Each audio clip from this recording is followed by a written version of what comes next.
Donc là, tu nous as dressé un aperçu global du plan d'affaires. Mais si on allait de façon spécifique, quelles sont les grandes parties du plan d'affaires en soi? La première grande partie va toucher ce qu'on appelle l'opportunité. En anglais, en français, ici et ailleurs, on touche à peu près toujours la même chose. Qu'est-ce qu'on peut offrir et qui représente une opportunité sur le marché? Qui on peut intéresser, avec quoi, comment? Première partie. Donc, et on devrait aussi la chiffrer. Hein? On peut avoir une opportunité, mais il y a un seul client, ça a besoin d'être drôlement payant, ce client-là. Mais on doit chiffrer combien on a de ces clients. La deuxième partie va tourner autour des ressources qui sont requises pour pouvoir constituer ça. Des ressources matérielles, des ressources financières, des ressources humaines. Chiffrer le tout de façon à ce que ça soit inscrit à l'intérieur d'un budget, d'un pro-forma comptable. Mais la portion qui est la plus importante est, sans nul doute, qui est l'entrepreneur, qui est l'équipe entrepreneuriale en arrière de tout ça. Est-ce que ce sont des gens qui sont passionnés? Vous voyez encore le trait que je faisais avec un peu plus tôt. Créer une entreprise, ça nous prend un minimum de passion. On veut investir dans des gens, qui ont une opportunité et qui ont pu comprendre les ressources qui étaient requises pour mener à terme l'aventure. L'aventure ou l'affaire en tant que telle. Exactement. Donc, l'entrepreneur et son équipe est au centre. On doit le vivre, on doit le sentir. Récemment, il y avait une entrevue avec un de nos Québécois qui a eu beaucoup de succès avec plusieurs aventures, Alexandre Taillefer. Et lui, justement, disait que une des choses qu'il veut regarder il regarde les entrepreneurs dans les yeux, il veut sentir la passion. Donc, sans passion, la meilleure opportunité du monde, avec les meilleures ressources du monde, ça ne pourra pas passer. Mais comment justement arriver à ressentir cette passion au travers des écrits? Parce que le plan d'affaires, c'est un document, j'allais dire, un peu froid, mais comment arriver à dénicher, à détecter cette passion-là en entrepreneur? La plupart du temps, on va faire une évaluation, non seulement à partir du plan d'affaires, mais on va vraiment vouloir rencontrer l'entrepreneur, vivre son émotion, sa passion, la ressentir. Et le plan d'affaires vient supporter ou soutenir l'information que l'entrepreneur nous a livrée. Donc, l'entrepreneur, seul ou en équipe, on devrait sentir cette passion à travers d'une rencontre. Dans le plan d'affaires, on va voir si ça a été bien ficelé. Est-ce qu'on a... donc, au niveau de l'écrit, là, à savoir si c'est bien attaché, est-ce que c'est clair, on comprend bien, c'est bien exprimé? Est-ce que l'entrepreneur a pris soin au besoin dans le plan d'affaires de revoir l'orthographe, grammaire, que les calculs aient du sens ou fassent du sens, et de s'assurer que c'est destiné vraiment à un lecteur là, qui va appuyer ce plan d'affaires-là. Donc, il pourrait y avoir plusieurs publics au plan d'affaires ailleurs. Justement, parlons des destinataires. À qui est destiné finalement le plan d'affaires? Le plan d'affaires, la première cible, c'est l'entrepreneur. Moi, je veux faire un voyage en France, je retourne à cette image.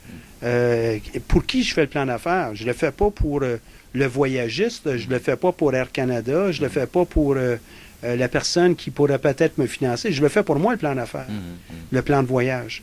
Parce que je veux être capable d'optimiser l'usage de mon temps. Je veux avoir le meilleur résultat pour le montant que j'aurai investi ou que je paierai. Je le fais pour moi, premier public. Ensuite, je le fais aussi pour mon équipe et par mon équipe, le plan d'affaires, si on est plusieurs. Souvent, on se fait demander un plan d'affaires ou les investisseurs vont demander un plan d'affaires pour être capable de voir dans quoi on investit. Donc, pour être capable de faire des validations, appuyer ce qu'il a entendu avec des écrits, est-ce que concordance, est-ce que... Donc, pour l'investisseur, le deuxième public, la plupart du temps, mais un public à ne pas oublier, ce sont tous les partenaires, toutes les parties prenantes du plan d'affaires qui vont travailler dans l'entreprise, ce plan constitue un peu un plan de travail pour les premiers mois, les premières années. À l'occasion, on doit évidemment réviser le plan d'affaires. Puis on le fait régulièrement dans les grandes entreprises, les moyennes aussi, pour être capable de viser qu'est-ce qu'on va faire pour les 3, 4, 5 prochaines années. Là.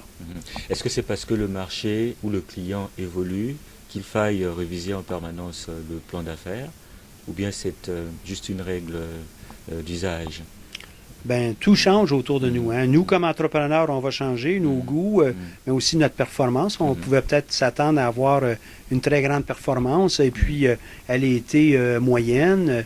On peut peut-être avoir des résultats qui dépassent les attentes aussi. Donc, pourquoi ne pas profiter de l'occasion pour aller un peu plus loin? Et puis l'idée, c'est pas juste de gagner plus d'argent, mais l'idée, c'est vraiment d'aller un peu plus loin, approfondir. On va avoir un marché à l'extérieur qui nous entoure, qui lui, donc c'est le côté externe, va évoluer aussi dans le temps, va avoir des changements qui sont dus par toutes sortes de facteurs. Ça pourrait être des facteurs sociaux, mais ça pourrait aussi être des facteurs technologiques. On ne peut pas tout prévoir. Si j'écris un plan d'affaires aujourd'hui pour un voyage en France pour l'été prochain, bien, il y a un paquet de choses qui peuvent changer entre maintenant et l'été prochain. Donc, je vais peut-être avoir à revoir occasionnellement de l'information pour m'ajuster. Surtout s'il y a un impact financier ou il y a un impact sur des ressources que je vais vouloir embaucher. Donc, d'une chose à une autre, l'environnement externe va peut-être changer, mais on pourrait aussi avoir des changements à l'interne qui sont aussi de la nature des ressources ou des occasions qui se présentent qu'on aimerait peut-être saisir ou quelque chose qu'on croit qui était pour arriver, mais il ne se produit pas. Donc, un plan d'affaires se trouve être un plan, hein, c'est une prévision, mais il n'y a pas de certitude que tout ça va se passer comme on le prévoyait. Là. Mais ce travail prévisionnel, il doit être très ardu, mais quels sont j'allais dire, les ingrédients pour pouvoir garder la motivation pour faire le plan d'affaires? Parce que c'est beaucoup de travail, c'est un investissement important. Ouais, ça peut être dans certains... Ça va dépendre évidemment de la nature du projet, là, hein, mais ça peut être facilement, dans certains cas, des centaines d'heures.